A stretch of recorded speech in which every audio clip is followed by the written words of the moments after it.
Before we dive in, here's another show you can enjoy in the True Story FM family of entertainment podcasts. Hey there, true believers. Andy Nelson here from the Marvel Movie Minute podcast with the rest of the team. Pete Wright, Kyle Olson, Rob Cabasco, and Matthew Fox. This is the podcast where we dissect the Marvel Cinematic Universe 1 minute at a time, exploring every detail of this epic superhero franchise. From the nods to the comics to the electrifying performances, we've had a blast diving into every aspect of the MCU. Right from the start, we're talking about them having to earn their wizards. And I think we've made a good argument that they do. We have our favorite recurring bits, like 5 stars for Spar, because every character deserves their moment in the spotlight. Ooh, Kyle, speaking of spotlights, did you know that the term advertisement actually comes from the Latin advertere, meaning to turn toward? That's exactly the kind of fascinating detail we love to uncover on the show. But it's not all trivia and recurring bits. We also dive deep into the ethical dilemmas our heroes face. Loki alone provides enough material for a whole season on superhero morality. Not to mention that I can't wait till we get to Civil War. In our season looking at Iron Man 3, we're going to mix things up a bit. That's right, Rob and I are your guides, but instead of our usual minute-by-minute format, we dive into 5 minutes of the film in each weekly episode. It's a totally new approach, but one that still allows us to explore all the depth and detail that makes these movies so special, even if Iron Man 3 isn't all that special. Hold on, that's where you're wrong. Extremist, Shane Black. Yeah, would you like to look at the Mandarin and Maya Hansen? Mm-hmm. So whether you're a die-hard Marvel fan or just love deep dives into movies, there's something for everyone on Marvel Movie Minute. Suit up and join us on this epic audio adventure. You can find us at truestory.fm or by searching Marvel Movie Minute on your favorite podcatcher. Because in the Marvel Cinematic Universe, every minute is packed with excitement. Enough said. I hope you like mustard. Bye.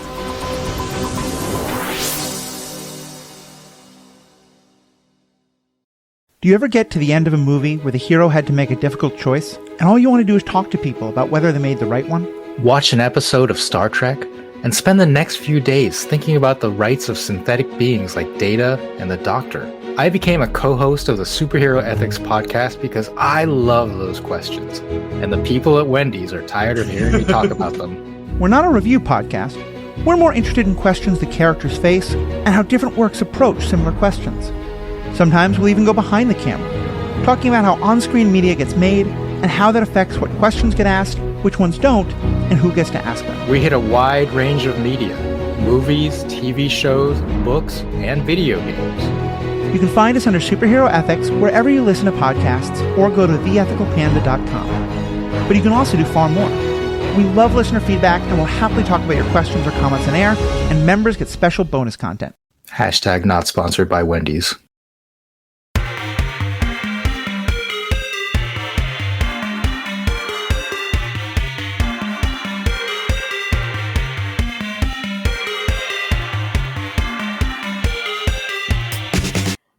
Welcome to the most excellent 80s movies podcast. It's the podcast where we jingle bells our way through the 80s movies we think we love or might have missed, but these are modern grown-up eyes to see how they hold up. And today we're talking about National Lampoon's Christmas Vacation, a movie selection about 1989. Google says, as the holidays approach, Clark Griswold, played by Chevy Chase, wants to have a perfect family Christmas. So he pesters his wife Ellen, played by Beverly D'Angelo, and children as he tries to make sure everything is in line, including the tree and house decorations. However, things go awry quickly. His cousin Eddie, played by Randy Quaid, and his family show up unplanned and start living in their camper on the Griswold property. Even worse, Clark's employers renege on the holiday bonus he needs. That's a very long and detailed description, but I think it fails to encompass so much of what the movie is. But here comes the trailer. To be jolly, fa la la la la la la la. After vacationing across America and throughout Europe, Take it, Russ. this holiday season, the Griswolds are going to play it safe. Clark, we're stuck under a truck. Oops. They're staying at home. I give you the Griswold family Christmas tree. Hope you're not getting sap all over your sweater, Clark. All Clark wants is a quiet, old-fashioned Christmas. Sorry. Got a little knot here. You can work on that. What he's going to get is the gift that keeps on living. Merry Christmas. His family. We didn't come to impose. Oh, hell, there's plenty of room. Do you sleep with your brother? Do you know how sick and twisted that is, Mom? Well, I'm sleeping with your father. Have you got a kiss for me? You better take a rain check on that, Art. He's got a lip fungus they ain't identified yet. But no holiday could ever be more deeply touching. We were gonna call, but Eddie wanted to make it a surprise. If I woke up tomorrow with my head sewn to the carpet, I wouldn't be more surprised than I am right now. We're really gonna fly down the hill with this stuff. So genuinely moving. Can I refill your eggnog for you? Drive you out to the middle of nowhere? Leave you for dead? More truly uplifting. Can I show you something? I was just browsing. Or more down to earth. Merry Christmas! If Santa is smart, he'll stay well clear of this joint. It's a death trap. Than Christmas with the Griswolds. Everybody come on, quick, look at the lights! They want you to say grace. I pledge allegiance to the flag of the United States of America. This year, let Chevy Chase light up your holidays. National Lampoon's Christmas Vacation. That thing had 9 lives. She just spent them all. You woo, crack up.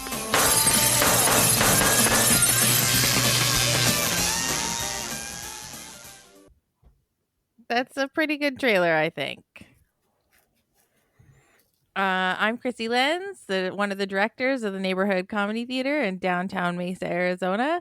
And with me, as always, is... Nathan Blackwell, independent filmmaker. Was there a question mark at the end of that? I always have to say the award-winning part. Award-winning Arizona Filmmaker of the Year, Nathan Blackwell. And joining us today, we have Double Trouble. It's the most dynamic duo we could possibly think of. It's our most frequent guest, one of our favorite guests, Adam Rini, and of course, a returning guest as well, Megan Hughes Rini. Hi, you guys. Merry Christmas. Hi. Merry Christmas. Merry Christmas vacation. You guys are being nice enough to join us from your Thanksgiving vacation, which we appreciate very much. And you are in a snowy, snowy place. We are Colorado, Denver. Lovely. Mm-hmm. Lovely. There's no snow happening here in Phoenix. And we've managed to find a pocket of space in this house that's not filled with children's screams, cries, and laughter. Well, we'll see. So far, so good anyway. So far, so good. Well, we appreciate you so much. This is one of your, both of your favorite Christmas movies of all time. Mm-hmm. It's true. I started watching it as a very young child. It was actually a Thanksgiving tradition in my family. My mom's side of the family, we would all have Thanksgiving dinner, and then we would all go downstairs to the basement and put on this movie. And so I started watching it at a very young age. And I started watching it when I married Megan. We do watch it every year, and our children have seen it every year to continue the tradition. but we don't usually do it on Thanksgiving anymore. We definitely watch it closer to Christmas. Mm-hmm. Gotcha. I do have to make a small correction to that. The synopsis that was read earlier. Eddie is not his cousin, but his brother-in-law. Oh, that's right. He's married to Catherine, who is his wife's sister. Oh, podcast listeners, you can't see this, but she's showing a family tree of the whole Griswold family right now. With all the different actors that have played the children. Yes. Yeah, I love that the children are different every time. Uh-huh. Yeah. I feel like this is the definitive one, though. I think these should be the real Griswold kids. Yeah. Well, Juliette they're certainly Lewis the famous and one. Johnny Galecki. Yeah. Mm-hmm. Yeah. They're great. Yeah. I feel like they even I thought and this is just IMDb or whatever, but that they did some Christmas Vacation, not Christmas Vacation, but some vacation commercials, and then they would have in different commercials different of the old children in some of them. Like in funny. one, they would have one batch of children that was from like European Vacation, and another one they had the ones from like the original or whatever. Well, the important thing that never changes is that his wife is Beverly D'Angelo, and to me, she steals the show. She's so charming, and she loves Clark so much, and she's so forgiving of all of his foibles that I think she just, to me, steals the show. She's the best. I agree. She actually is. I feel like she's the glue that holds it all together. She makes everything believable because she's invested in it all. Mm-hmm.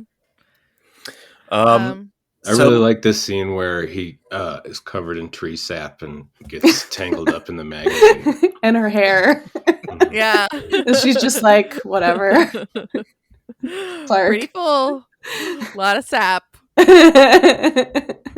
So this movie is interesting because it's the third in the vacation movies, with National Lampoon's Vacation, and then National Lampoon's European Vacation, and then this one, Christmas Vacation. But you kind of don't. I feel like there's a lot of people who don't care about the other two, and because this is a Christmas movie, it is their Christmas movie, and the other ones could not exist for all they care. Yeah, I'm on that train. Yeah, exactly.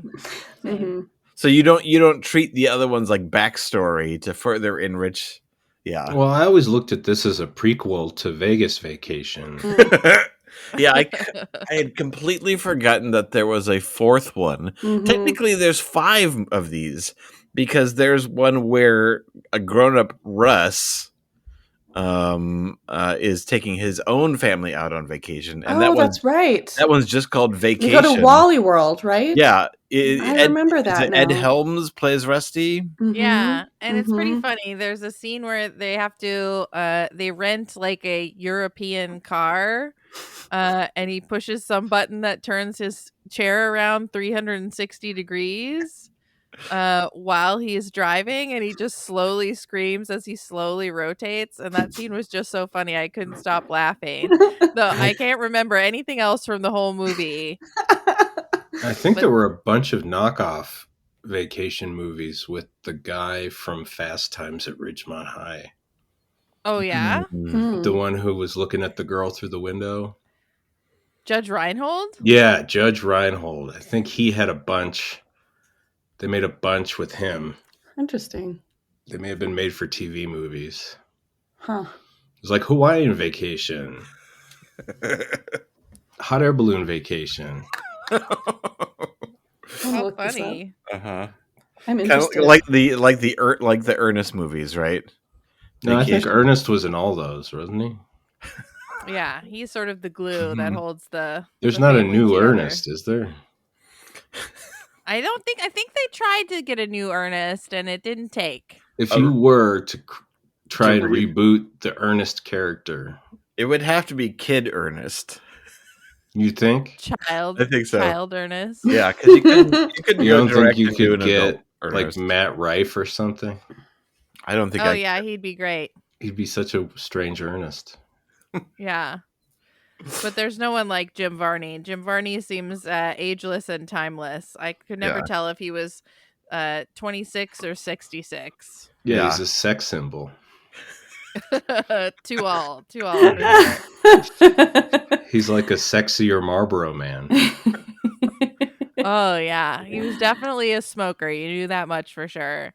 This movie starts the way I love that 80s movies start, with a cartoon montage with a little cartoon jaunt of like poor Santa trying to deliver presents to the Griswold family and all the mishaps that even Santa is having. Even Santa's not having a good time at the Griswold family Christmas. But I love 80s movies that start with a jaunty cartoon. I just can't get enough of it. Troop Beverly Hills, this one. Those are the only two I Weekend can at think of right Bernie's. now. Oh, Weekend at Bernie's starts with a cartoon. Forgot Excellent. that. So all the best comedies. Our kids really enjoy the cartoon too. Christmas time is here. I think they always think they get tricked at the beginning, thinking they're about to see an entire cartoon movie. So this is interesting. So what are your kids really? What are your kids' favorite moments in this movie? They really like when Clark tries to cheat on his wife at the lingerie store. Wow, me too. And then they also ask me every time, how did they get that tree out of the ground with all the roots? Yeah. They do ask that every time. Yeah. Mm-hmm. And Grace never hesitates to point out that her name is Grace when they're saying Grace at the table. Mm-hmm. Yay. Mm-hmm. The squirrel scene is named probably after the most movie. exciting. Yeah. Yeah. Yeah, I was definitely the squirrel is one of my favorite characters. I was glad that they got out okay. I feel like the people that really steal the show are Julia Louis-Dreyfus and so good. The other yuppie guy. Todd and Margot. Yeah. That's so one of the fascinating things about the first Vacation and this one is that they're both written by John Hughes. Mm-hmm. And there's not a ton of Hughes DNA in it, except for the fact that it's kind of about upper class or like upper / upper middle, like lower upper class, kind of like the white privilege Chicago, but they're also very relatable, because that was kind of his experience, but it's the family. It's like money is not a problem, but in this movie it is. Only because he wants to buy a the pool. Griswolds are not as well off. They really are more middle class than most of John. They have a huge house, though. Than the McAllister. Everyone has, like a huge. He has a job that gets bonuses. Yeah, exactly. Yeah. I've never had a job that had bonuses. I've never met a person I liked who got a bonus. Hey, right. I hopefully will start getting bonuses someday soon. Yay! My current job. We'll cross that bridge when we get to it. Yeah, we'll see. The first thing you'll do is put in a pool in a world where a pool is the most impractical thing. Does a pool freeze in Chicago? Yes. Mm-hmm. That sounds terrible. You can't really use it. It's It's mostly for ducks. We have a pool here in Arizona, and we don't get year-round use out of it. Like it gets cold pretty quickly, and it takes a long time to heat up. So we're not swimming until like June, July, and then you got to hop out in like October. Yeah, it's worse in Minnesota. We had an above-ground swimming pool when I was in high school. Well, no, maybe it wasn't until I was in college. It was like we used it for like 2 months. Yeah. That's it. Because it wasn't And the rest heated. of the time, you got to maintain that thing. So silly. My mom also had a convertible, so, we were living the practical life. Right. I love the beginning part of this movie, which could almost be the as you said, the tree. How do they get it out with all the roots? I always imagine they pull it out with the car. Except they march so far into the woods to get this tree. Yeah. Poor Audrey is frozen. One of my favorite lines is when she's like, "Behold, the Griswold family Christmas tree," and Mom says, "She'll see it later. Her eyes are frozen." But I always imagine they somehow pull it out with the car. I always imagined that they would just dig it out with their hands. Like dogs. Lots of pushing back and forth. Yeah. That's a much funnier imagine. But on their way there, they get into like a little car chase with a truck and end up underneath a truck that's hauling logs. And I just always think of that part as being one of the most terrifying things I can think of. But it's very Fast and Furious. So again, who knows the accuracy of IMDb? But we have seen this truck before. It The has one that appeared. harasses them? Yeah, because it's such a distinctive truck that, Hollywood, you just rent out weird trucks, from a company that does this for movies. We've seen it in Overboard, Kurt Russell driving it, and They Live, which we just did with Adam. So this is the third What truck time. is it in They Live? I don't know, but it says this truck has also appeared in Overboard as Kurt Russell's truck, and They Live. Do we think Kurt Russell was driving that truck in Christmas Vacation? No, I don't. Yes. Well, one of us could think that, but I don't think we think that. I'll be the one who thinks that. I love how you've definitely watched all 3 of those films within the last year. So Yes. Yeah. So it's time to revisit them again and look for that truck. Yeah, I will. I really will next time. Yeah. That's hilarious. But yeah, it's a terrifying scene. Terrifying. Yeah, but all of these scenes, it's funny that.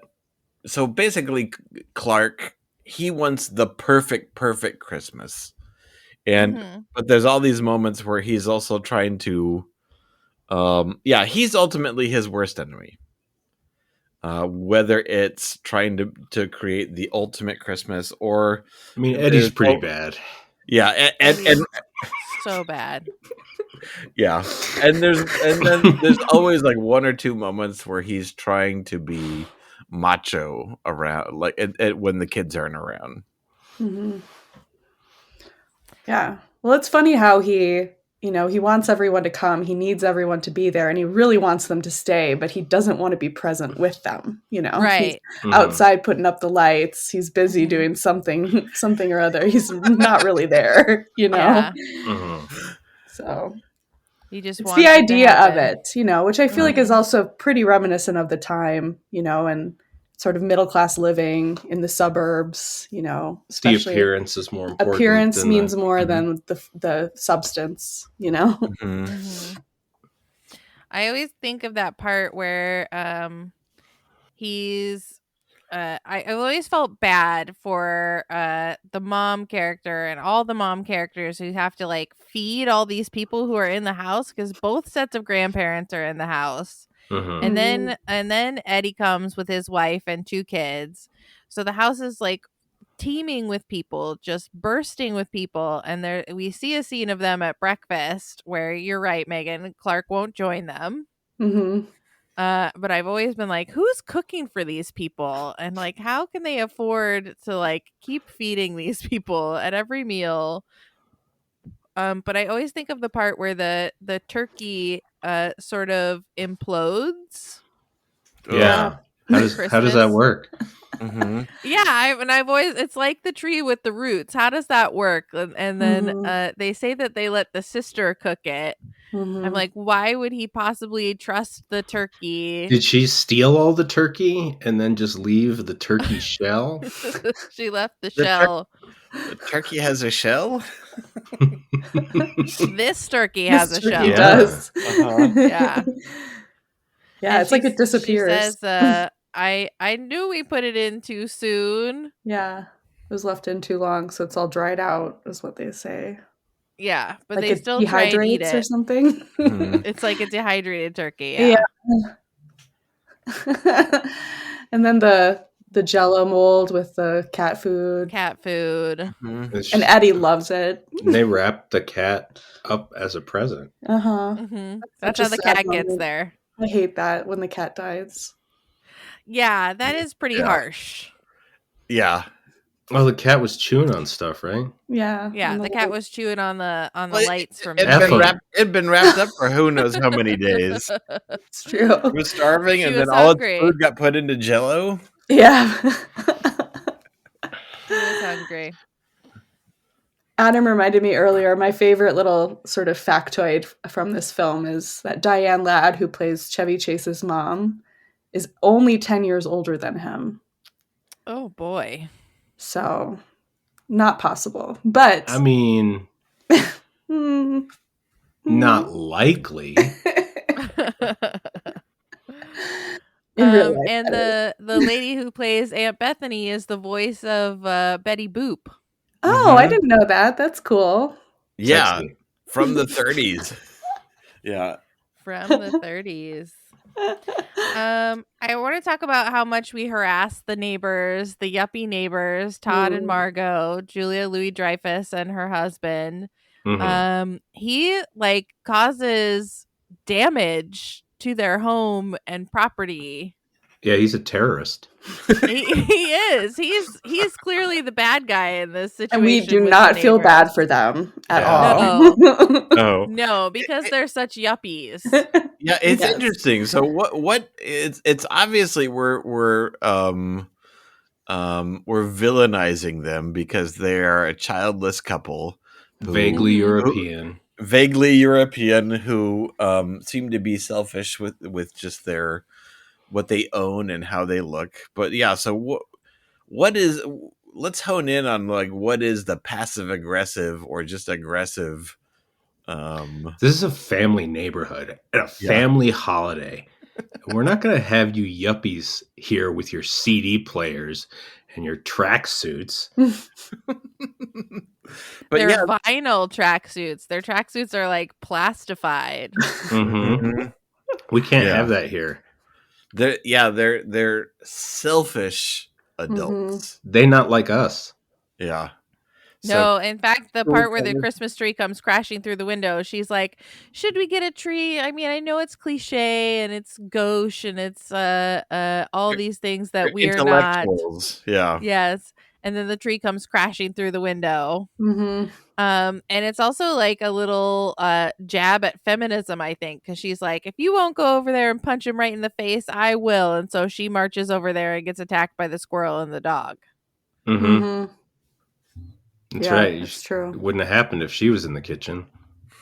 Yeah, making a turkey. Are we supposed to not like them because they won't do kissing because they're sweaty? Yeah, that's because Beverly D'Angelo would definitely kiss Clark when he was sweaty. Oh, yeah. She would love him anyway. I feel like that moment was designed to make us not like them, not root for them. Yeah. Why is the carpet wet, Todd? I definitely dislike Todd more than Margot. Well, yeah, that's just because Julia Louis-Dreyfus is hilarious. She's so great.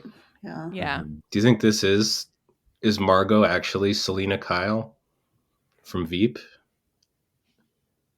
No. You don't think? No. Everyone just said no. You don't think she changes? No. Changes her name and goes into politics? No. So I was watching this movie with Rocket, who's 14, and he has seen the movie a dozen times as well, because we watch this movie every Christmas as well. And he was just very quietly watching it, and then at the scene where because Clark puts up all the lights, he puts up thousands and thousands of lights on the house. Just every square inch of the house is covered with lights. He checks all the bulbs. It doesn't work when he tries to plug it in. He checks all the bulbs again. He spends days and days out there trying to perfect his light thing. And it all comes down to a switch in the garage, which accidentally gets flipped twice. But Beverly D'Angelo goes in there and she's inspecting the cords that are all plugged in. And there's dozens and dozens of them. And Rocket just quietly goes, that's too many plugs. Yeah. Accurate. I think that every year, I think that we're going to have a scene with a fire. It doesn't happen, but yes. It's dangerous. It's dangerous. That's not safe. I also don't like that she doesn't explain to him what was going on. Maybe they just cut that.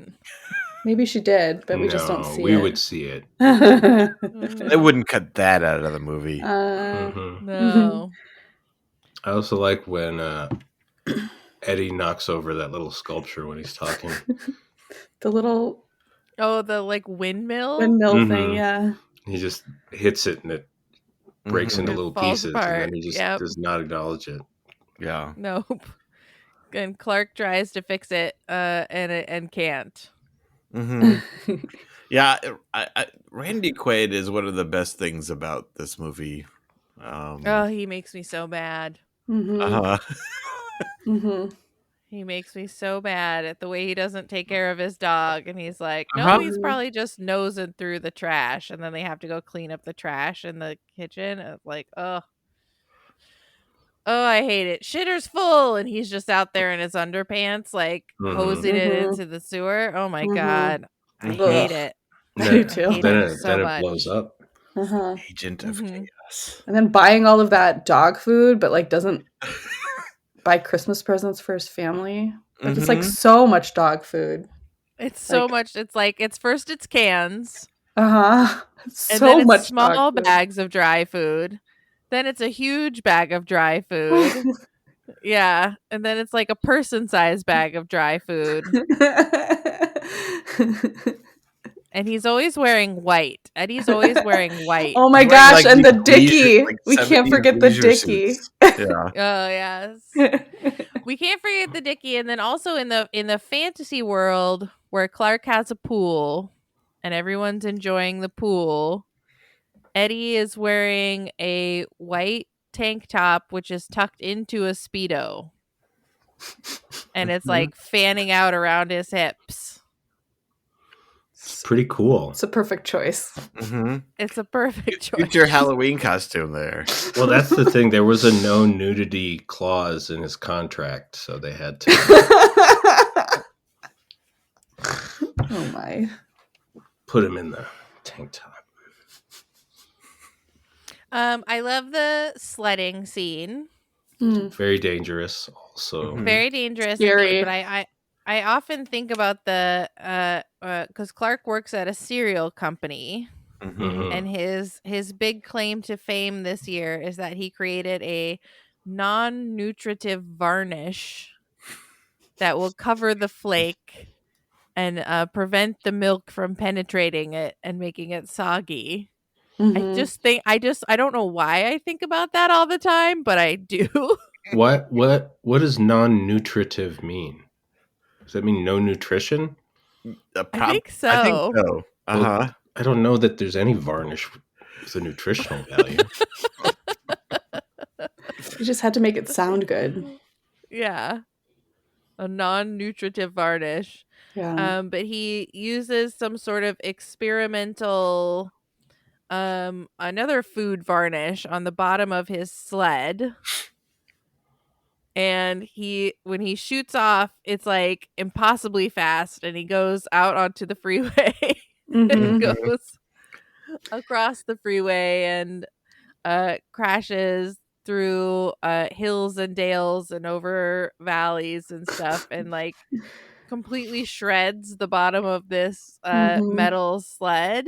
When Eddie picks it up later on the lawn in the growing pile of trash that's sitting there on their curb, and it's just like shredded on the bottom. I think that's such in a movie that's all like little vignettes. It's just like little, and now this happens, and now this happens, and now this happens. I love the sledding part. I'm shocked he didn't end up in the hospital.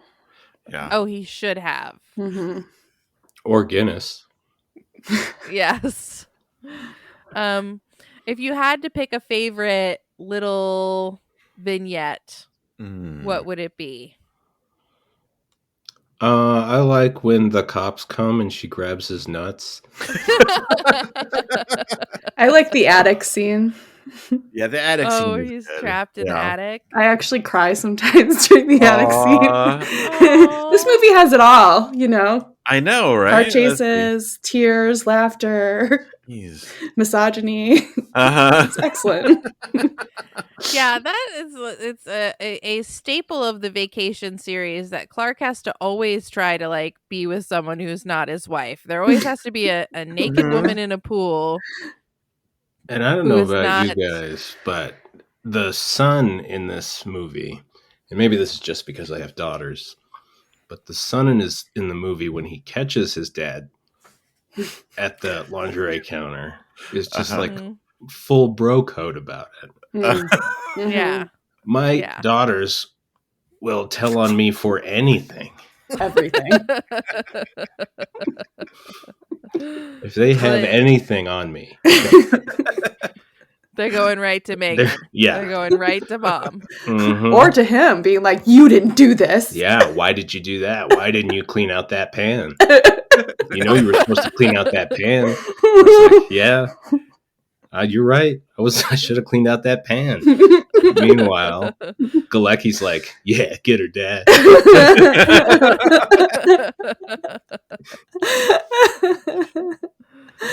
Yeah, the son is definitely trying to like bro it up with there are lots of like father-son moments in this movie. Like he's just like trying to reason with his dad and trying to like keep him under control. Like everyone's job is just to keep Clark under control.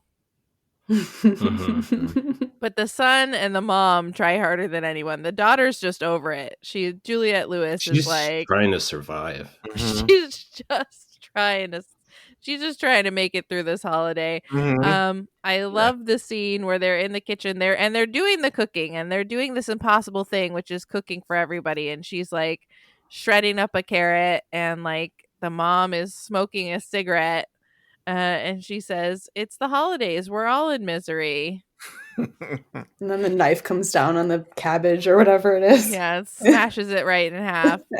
But I do feel bad for her for having to share a room with her brother. And then they show them like, and he's like smashing into her. And she's like, "Get off me, you fungus."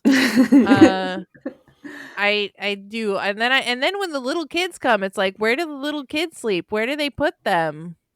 I don't know. That little girl is so pitiful when she's talking to Clark. She's so sad. The little girl of Eddie and Catherine, who's and then like, we do find out in Vegas Vacation that I believe she becomes either an escort or a stripper. Jeez. Yeah, I went to see that in the theaters. Yeah. I've never seen it. Yeah. I've She only seen it becomes a stripper a couple times, but yeah. Might She be worth becomes a another stripper watch. a couple of times. Probably not. Well, but it didn't come out in the 80s, so It we're didn't. not allowed. No. Yeah, we don't watch it. We're not allowed. Yeah. Does it exist? I don't know if it does. I don't It's know Schrodinger's if it does. Vacation. So, go ahead, Megan. I was just going to say, one of those moments where as a young child, I remember just being so baffled and annoyed at the film was when he is up in the attic and he falls through. And it's like, you can get out! You can get out! Just get out! Crawl down! But he like doesn't think of it, you know? He stays up there forever anyway. I think about that every time. He fully falls through, like just his legs fall through. So we have to assume that he's just standing there. Yeah, this house sucks. Yeah. This house sucks. But the grandpa is sleeping in that room. Is he just sleeping with an open hole into the? Yeah. Well, yeah, he was on fire and he didn't notice. That's true. Oh, that was the other one. Different grandpa? Yeah. I don't know who's sleeping where. That was the great uncle, I think. Yeah. The great uncle. Who has always looked like that actor. We'll pull out my family tree again. That actor has always looked like 90 years old. Like there's even you know, he was even when he was, I think in this movie he was only like 60 or something. Yeah, right. He's one of those actors like Steve Martin who's always seemed older than they are. Speaking of the attic scene, I think about all the time where he's hiding. He's like thoroughly hiding these presents, as though like someone's going to come investigating.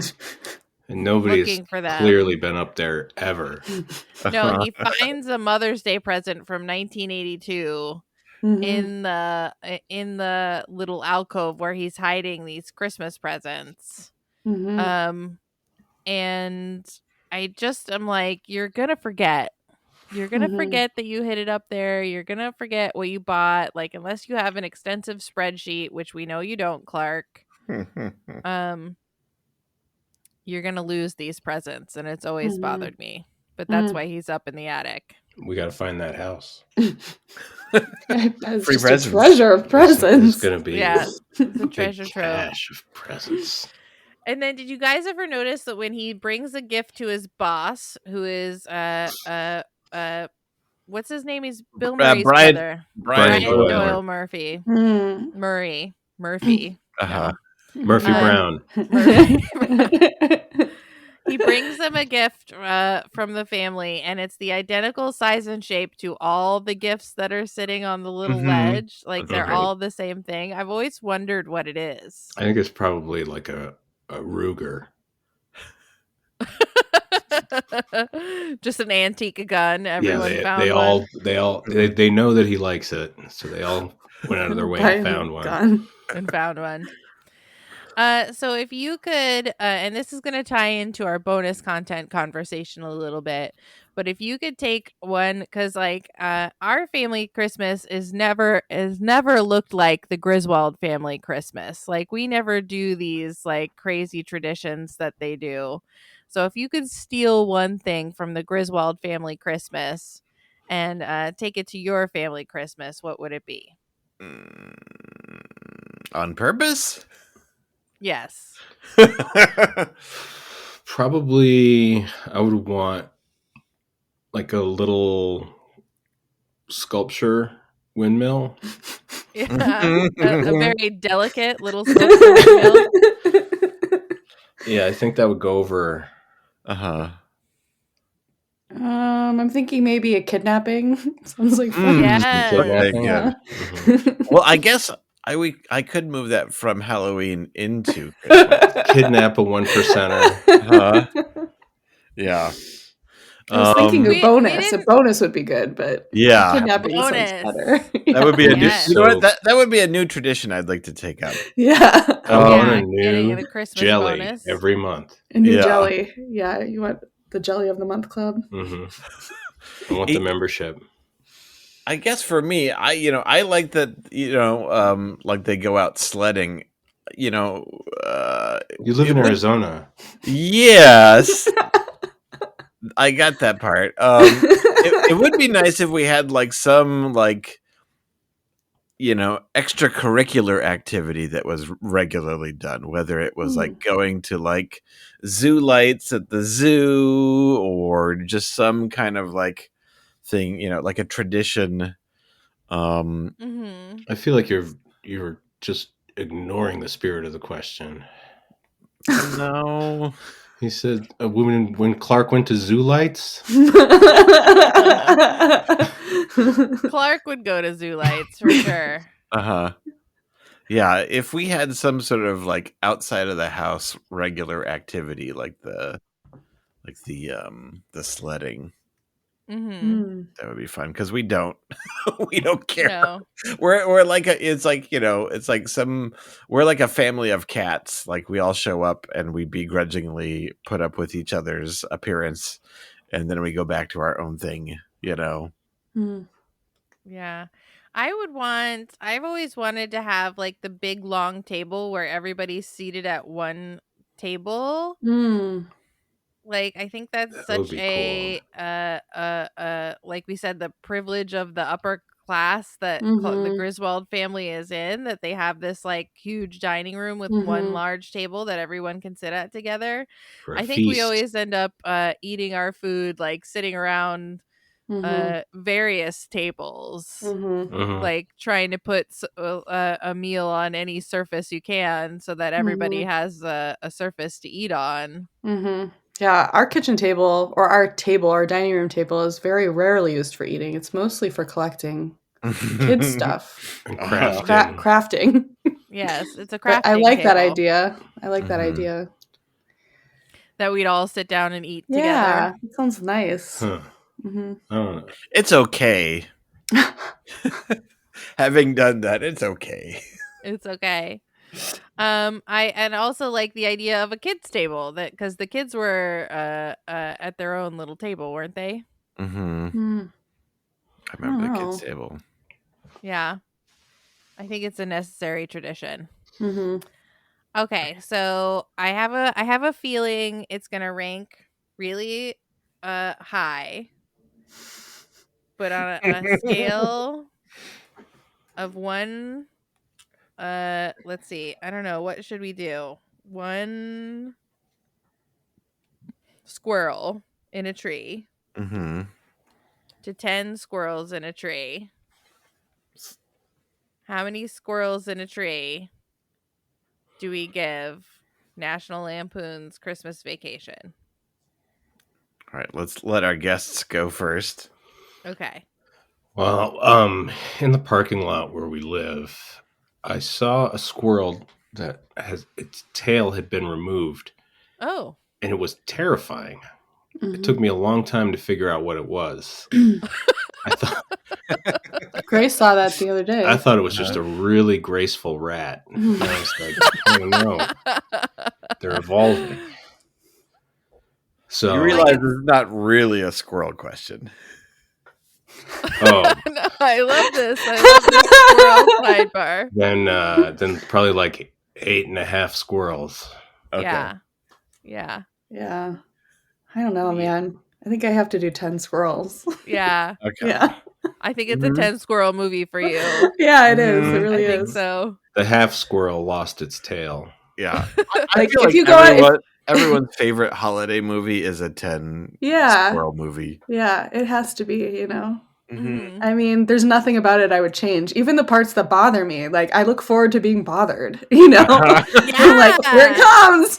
Oh, let's complain about it for a little bit. Gross. Feels good. Here it comes. She's about to take off her swimsuit and kick it at his face. Yeah. The worst. You just imagine him just like jerking off at the window of his home with his whole family there. It is. Speaking of Fast Times at Ridgemont High. Right? That's probably why they decided that's why they cast Full it. disclosure, it is one of my top 4 films on Letterboxd. Wow. Oh, good. Wow. There you go. Good. What do you give it, Nathan? It's not my number one Christmas movie, but that's okay. It's in the top 10. What is your number one? So I would probably say A Christmas Story. Really? Barf. I hate that movie. I hate that movie too. Right. Go fuck yourself. Merry Christmas from Nathan of the most excellent 80s movie Ballsy podcast. of you not to say Die Hard. Right. Die Hard is definitely up there for me. Yeah. I love Die Hard. I don't I consider it like I mean, we all admit it's A Christmas Story. That's right. Anyway, yeah, I'm gonna give it a 7. Okay. I really enjoy it, but yeah, it's a good time. It is a good time. So I'll go slightly higher. I'll give it a 9. Because I do think it's a perfect Christmas movie. It's so fun to watch with the whole family. I love Megan's sentiment that it's fun to be annoyed, because it is fun to be annoyed and just be like, that Clark he's really I'm so mad at him. And it's fun to watch it with the kids at varying ages. Like, so you guys will enjoy it as your kids grow up and they notice different things and ask different questions when they finally give up trying to figure out how they got the roots out and they start wondering about other things. It's fun. You can't go wrong. I give it 9 out of 10 squirrels. Awesome. So here's the hard part. The deep cut recommendation. I know that Nathan was struggling. Do you have one, Rini's? Based on Chevy Chase. Okay. And I feel like Chevy Chase movies are either really good or just utter garbage. And so I want to recommend Fletch. Oh, I love that movie.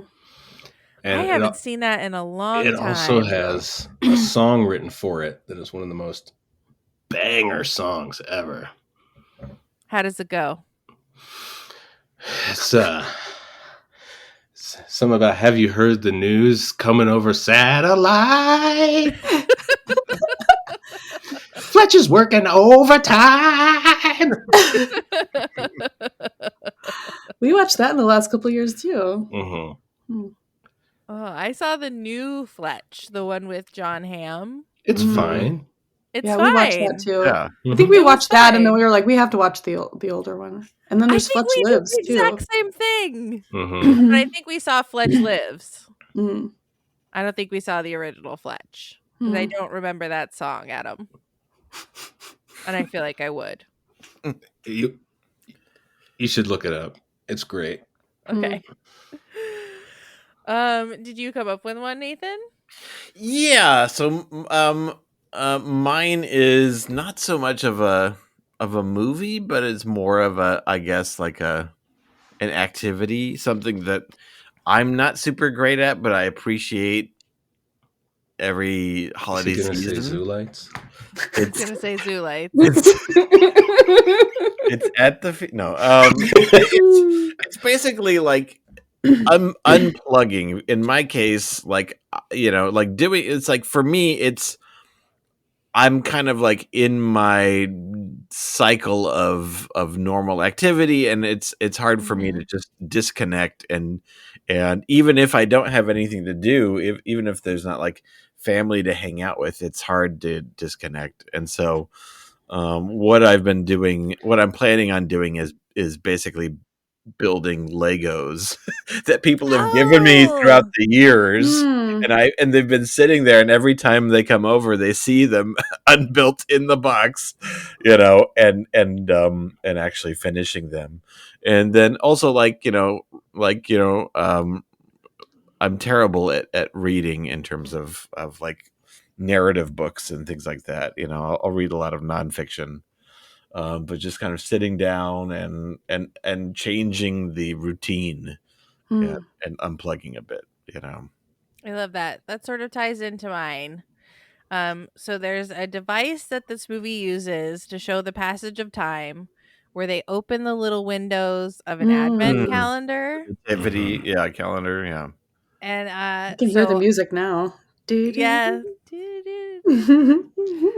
I want to recommend advent calendars. Oh yeah. Specifically Lego advent calendars. Ooh. Where each day you open the little pocket and you get to build a little Lego that's either like a Christmas piece, or like if you do the Lego Christmas Star Wars, it's a little star, it's like a spaceship, or it's a Christmas tree, or it's a minifig, but it's always something little and cute that you can build. But you have to build a Lego every day, so you have to keep up with it. If you get behind, it becomes a real chore to build like 6 little tiny Lego things. I've got 5 advent calendars all stacked up. I've got to. I did one year get like 3 different advent calendars that were all Lego based. Wow. I'd be like, before school, I'd be like, kids, each of us has to build a Lego thing, and they'd be like, Mom, we gotta go to school. Stop making us have fun. Stop forcing the fun. I was a real Clark Griswold in those days. I'm starting to realize the parallels between Clark Griswold and the lead character in the movie Falling Down. Oh, yeah? He just wants things to go right. He just wants things to be a certain way. And when they're not, he's furious. He does go a little crazy. Fix the newel post. Yep. Okay, so Megan has to give her deep cut too, right? Mm-hmm. Sure, yeah. So another movie, a Christmas movie, not from the 80s, but from my childhood, that for some reason I love. It's not the most excellent movie, but there's something about it. It's Trapped in Paradise with Nicolas Cage. Yeah. I don't even know this. You don't? See, deep cut. So I recommend watching it. I recommend it. Sight unseen. Yeah, his so Nicolas Cage And some other fun cast of characters. They rob a bank in a small town, and get trapped there. And the small town is named Paradise. Ooh. Yeah. It sounds like fun. I'll definitely put that on. Sounds way better than A Christmas Story. Oh, for sure. Does.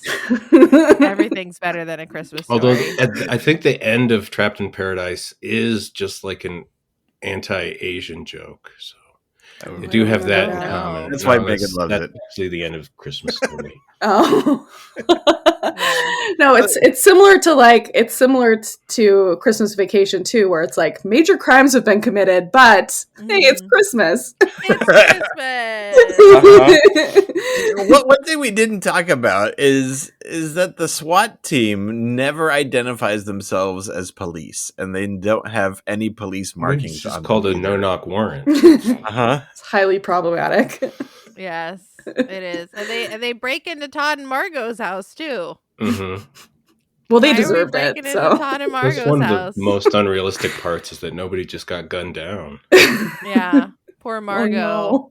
Oh, no. You know she was sassy to those cops. Oh, sure. Yeah, for sure. She's not complying. And what became of Todd? She kicked him out. What became of him? I think he's the Merovingian now from Matrix. Oh, okay. That makes perfect sense. That makes perfect sense.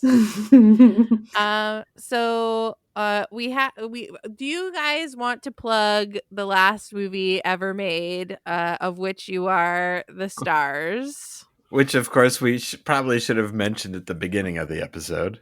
Oh, yeah. Oh, sorry. Sorry, Nathan. I let you down. Yeah, I'd like to plug the last movie ever made, of which we are stars. Stars. You're stars. I'm a star. I'm a big, bright, shining star. You are. Yeah, check it out if you haven't already. Apple TV, Amazon, and rent Emirates or buy. Airlines. We got into the airlines? We got into Emirates Airlines. No way, Emirates? I didn't know that. Oh, what? For real? Uh-huh. We're in Emirates Airlines. Wow, saving the... I finally feel a connection to the NBA because they're doing the Emirates Cup this year. There we go. Oh. Wow, that's cool. That is really cool. People on planes are watching you right now. A bunch of oil barons are like, oh, I hope they get that movie, man. I'm rooting for them. I guess we found our niche. Perfection. Nathan, you guys have a Christmas movie, sort of. Can people watch it on your YouTube? Oh, yeah. It's true. Yes. So long ago, 2015, we did a short film. It's like 40 minutes long, so it's about as long as Santa Scandal. Yeah, hashtag Santa Scandal. We did Squishy Studios and Bully Mammoth Improv Group, which Adam's a member, along with Ryan Gaumont and Michael Markowski, the composer, producer, Jet Ski Johnson, Jet Ski Johnson, and then Juicy Jet Ski Johnson. And then a whole bunch of wonderful other guys that Adam is going to name right now. Christopher Akins, Ricky Brinley, Sean Collins, period. Gabrielle Van Buren. Yes, there we go. So we've done a great job of selling it. It's available on YouTube. Mike Markowski's mom. Ryan Gaumont's mom. So many moms. You guys really put moms to work. Yeah, it's Christmas time. We put moms to work. Not just in the kitchen. That's right. Yeah, the story is Santa Claus, played by Ryan Gaumont, who's kind of doing an Elvis Santa impersonation with the voice, gets involved in a sex scandal, and it throws the whole array of Santa's executive board into disarray, and then an evil snowman played by Adam Rini swoops into that power vacuum. Sort of a Skeletor. Yeah, it's like Skeletor character. meets Succession. Mm-hmm. So, I love it. Merry Christmas to all. You can find me at the Neighborhood Comedy Theater in downtown Mesa, Arizona. Hey, we do Christmas stuff. This is going to come out in like mid-December. So if you don't have New Year's Eve plans, come spend your New Year's Eve with us. We do a big show with lots of fun and a countdown to midnight and stuff. So you can spend your 2025 before things get bad. Come spend some fun time with us. Things are already bad. It's true. It's true. That's true. Thank you so much for listening. And if you're here with us at the end, please consider doing all the things that help podcasts. Give us a rating, a thumbs up, a like, a review, something like that will help people find us, or consider becoming a member for just $5 a month. You get the episodes a week early. And with no extra ads or anything. And you also get some fun bonus content at the end of each episode. And, while you're out there in the world spreading holiday cheer, please keep the most excellent 80s movies motto in mind. Be excellent to each other and party on, dudes. Fly Emirates.